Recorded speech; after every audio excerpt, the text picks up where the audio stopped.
Pour ceux qui ont planté des potirons au jardin, il va falloir les récolter avant les premières gelées.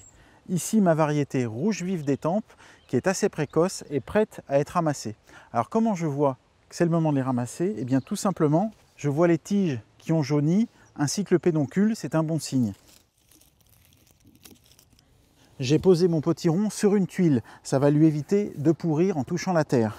En plus de ça, il y a un paillage, c'est très important pour les potirons, ça va maintenir une bonne humidité, parce que les potirons aiment bien la fraîcheur du sol.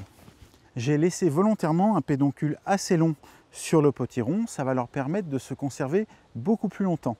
Un potiron comme ça, vous allez pouvoir le garder dans une pièce fraîche, 10-12 degrés, à la cave par exemple, pendant plusieurs mois.